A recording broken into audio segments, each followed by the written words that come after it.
Steph, and I'm back for a March wrap-up. These 5 March reads are not all the books I've read, but they are the ones that I've most enjoyed and I want to share with you. I'm not including any rereads, which there have been a few rereads during quarantine.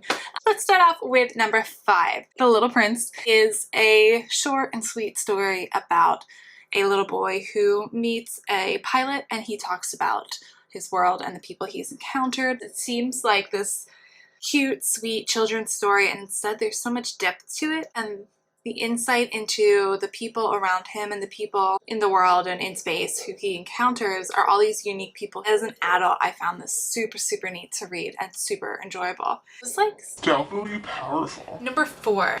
The Lies that Jane Austen Told Me. So I've really enjoyed this story. Really been on a Regency kind of kick lately. This was a way to read something remotely Regency in a different time period. Throughout this contemporary romance story, this main girl, whose name is Emma, is kind of questioning her relationships around her, and particularly romantic prospects, and she keeps kind of viewing the world around her through the lens of Jane Austen's stories. She compares her situations in life to those of Jane Austen's characters, and I thought that was a really creative idea. I think the cover's creative. I feel like this is underrated on Goodreads because it only has like 3.5 stars. This brought up something that I was not expecting a contemporary romance to address, and it addresses it in a very real, relevant way. And talking about social justice is awesome. But to sneak it in there with like a light and fluffy read, because I'm kind of sticking to some lighter stories, heartfelt stories, things that are going to have a happy ending. And this definitely fit the bill with that. So I know that there's a second book about one of the side characters, Emma's best friend, so I'm interested in checking that out next, and I'll see how that goes. Time well spent to dive into this story. I enjoyed it. Number 3, Blackmoor by Julian Donaldson, I believe it is. She wrote such a 2 characters that I was like invested in from very early on. She completely delivered. Like, she made 2 heartfelt characters who were growing up together, who were kind of seeing each other outside of the normal expectations of society and the tone of the time. I think I'm saying that correctly? I was cheering from these characters from chapter 1. How we get to know both of these characters individually, their relationships with one another, and their relationships with the people around them. So I've really enjoyed this book. Number 2, The Far Side of the Sea by Kate Breslin. I really enjoyed that this story took place during World War I. Very strong female character who was independent.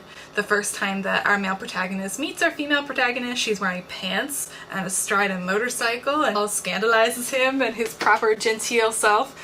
So I enjoyed seeing that, and I enjoyed kind of seeing how this story kept me on my toes. You kind of think you have things figured out, and then you don't, and then you kind of do. It kept me engaged in the story, made me want to see what happened next. We kind of see the disparity between someone who is a recovered soldier who was injured in the war. He is missing his hand. He's kind of coming to terms with that and how to fit back into society with all that going on. Female protagonist is searching for someone very dear to her. I really enjoyed this read, this kind of quest kind of read to discover someone who they're looking for and to learn about each other in the process. Interesting to me to read stories about World War I because the market is so saturated with World War II stories. I'm not saying that's not well deserved. World War II is a very interesting time period to me as well, but I like the contrast of World War I. It's interesting that the 2 books I've read by Kate Breslin, Not by Sight and what was this? Far Side of the Sea, both of them have a main character with a disability. I'm all about it. I'm digging it. And number 1. One of my favorite authors came out with a new book this year, and I loved that I got to read it. Yes! It's called Valley of Dreams. This book takes place between a widow from New York City who's recently moved out west and the one O'Connor sibling who is a surviving soldier from the Civil War. Apart from his family for several years, we don't know why. Thought that he was deceased until very recently discovered he was alive.